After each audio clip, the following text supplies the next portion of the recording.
Kwa hiyo kama unataka kufikia maono ulio nayo ya kuwa mfanyabiashara mkubwa, mtumishi wa Mungu mkubwa, mtu fulani ambaye pengine anasimamia makampuni au ana makampuni yake, mtu fulani ambaye katika jamii labda ni mwanasiasa mwenye ushawishi mkubwa, labda unataka kuwa kiongozi katika nchi, ni lazima uanze kukubali kuanzia chini, kuanzia kwenye hali ya kawaida, mwanzo ambao wengi watu wanaudharau, ambao wanauona hauna maana. Na nataka nikwambie, pale utakapoanza ni lazima kwenye akili yako ujiandae kwamba kuna watu huo mwanzo mdogo wanaudharau, watakudharau, watachukulia poa. Wengine watasema huyu mtu mbona kama hakuwa na mpango maalumu wa kila anachokifanya, lakini wewe ndiye utakuwa na picha kamili unayojua kwamba mimi ninakwenda kule. Kwa hiyo utakapoanza, dharau zitakuwepo, kuna watu watakukejeli, wengine watanyosha kidole na kusema huyo naye anapoteza muda tu. Lakini wewe kwa sababu unayo picha, maana yake wewe una uhakika wa kujua ni wapi unakotaka kufika kimaono.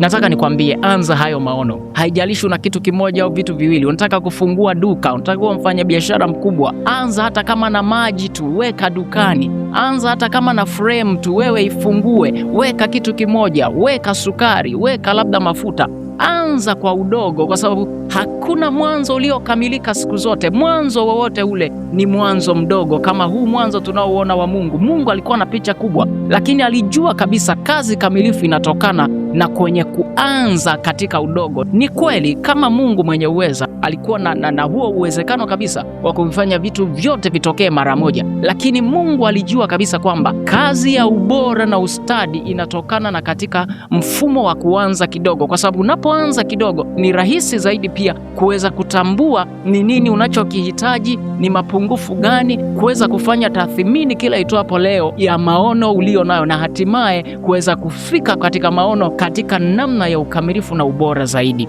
Katika kitabu hiki cha Mwanzo, Mungu anamwambia Nuhu kutengeneza safina, lakini baada ya gharika kuwa imepita, pia tunaona Biblia inatuambia Nuhu akaanza kuwa mkulima. Maana yake ni kwamba Nuhu alikuwa na ndoto ya kuwa mkulima, lakini Biblia inatuambia akaanza. Maana yake ni lazima ndoto ulio nayo ili itokee, iwe kitu cha kweli, ni lazima uianzishe. Haijalishi ni mwanzo wa namna gani, usizalau mwanzo mdogo, kwa sababu ndio njia rahisi ya kukufungulia dunia, kukufungulia mlango mpana zaidi wa neema ya Mungu kuweza kufikia maono makubwa. Kwa hiyo una picha kubwa ya kimaono, lakini jiruhusu kuanza kidogo, na hiyo ndio njia na kanuni ya asili ya kimungu ya kuweza kutimiza maono ulio nayo. Lakini hata hivyo, katika kitabu cha Mithali, mwandishi wa Mithali ambaye ni Mfalme Sulemani mwenye hekima anasema ya kwamba mali iliyopatikana kwa haraka itapunguka, lakini yeye achumaye kidogo kidogo atazidishiwa. Kwa hiyo hakuna kuanza kwa ukubwa, ila baraka ya Mungu iko katika udogo. Hakuna baraka ya Mungu katika kuanza kwa ukubwa, na ndio maana watu wengi ambao wanaanzia juu kwa kasi, kwa mripuko, wengi huwa hawawezi kuendelea na huo mripuko. Mara nyingi wengi huwa wanashuka. Tumeona hata watu wengine wameachiwa mali za urithi nyingi ambazo wao hawakuwahi kuwa na uwezo wa kuweza kumaintain mali walioachiwa. Kwa hiyo inaporomoka. Kwa sababu gani? Hawana capacity ya kuweza kuihimili ile mali, hawajui njia, hawajui mifumo. Kwa hiyo unapojiruhusu kuanza taratibu, unatengeneza mifumo imara ya kuweza kusimamia maono yako. Kwa hiyo unapoendelea kupanda kidogo kidogo, katika kila stage kuna uzoefu ambao unaupata wa kuweza kuendelea kuimarisha maono yako, na wewe mwenyewe unaimarisha ujuzi, unaimarisha ujasiri wa kujua ni namna gani unasimama na maono yako. Mimi ninatumaini kwamba kupitia hili somo kuna kitu fulani ambacho umejifunza, na nataka nikwambie, wakati mwingine utaanza katika udogo, kuna changamoto utazipitia. Wakati mwingine utaanza kitu halafu mtaji utakata, kwa sababu wakati mwingine kutengeneza mfumo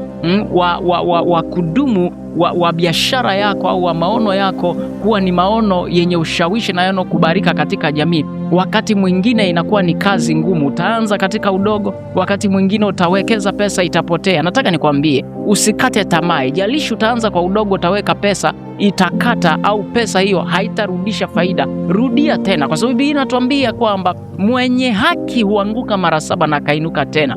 Jambo moja la kulijua, unaweza ukawa na mianzo mingi sana ambayo haina matokeo, ya kuweza kukufikisha katika ile sura kamili ya maono ulio nayo. Lakini pamoja na mianzo mingi utakayokuwa nayo, nataka nikwambie mwanzo tu upo mmoja ambao siku moja Mungu atasema, katika huu mwanzo sasa, awamu hii ninaamua kukuinua. Kwa hiyo usikate tamaa. Utaanza maono, halafu wakati mwingine maono hayo yatapoteza kama mwelekeo namna hii, halafu usikate tamaa. Anza tena, anza. Kuna watu walijaribu mara 1000, kuna watu walijaribu mara kadhaa, na katika kujaribu kwao ndiko walikojikuta kwamba maono yao yanaweza kutimia. Na kutakia neema ya Mungu kwamba uende ukaanze hayo maono na maono hayo yakafanikiwe, na Mungu akutie nguvu, kwa sababu safari ya mwanzo waga sio safari nyepesi, inakatisha tamaa kutokana na hali ya mazingira ilivyo. Usipende sana kuanzia katika mlipuko mkubwa, na usisubiri kujikusanya sana, kwa sababu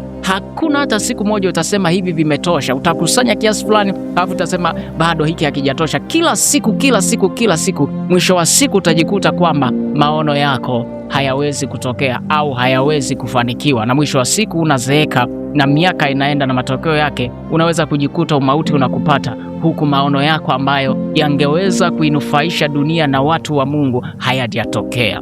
Nenda kaanze. Mimi ni mwalimu wa neno la Mungu Elias Sospita, naendelea kukukaribisha katika chaneli hii kuendelea kujifunza. Yako masomo mbalimbali katika chaneli hii, unaweza kuendelea kupitia na kujifunza kila siku. Na kama utakuwa na maoni au utakuwa na jambo lolote, swali, unaweza kuniandikia hapo kwenye komenti katika ukurasa wangu huu wa YouTube. Lakini pia ninazo akaunti zingine katika mitandao mingine ya kijamii. Ninayo Instagram, ninapatikana kama Elias Sospita 96, Elias Sospita 96. Lakini pia iko Facebook ambayo ni Mwalimu Elias Sospita, Mwalimu Elias Sospita. Lakini hapa YouTube ni Mwalimu pia Elias Sospita. Mungu akubariki, uwe na wakati mwema. Nenda ukafanikiwe kwa jina la Yesu. Amen.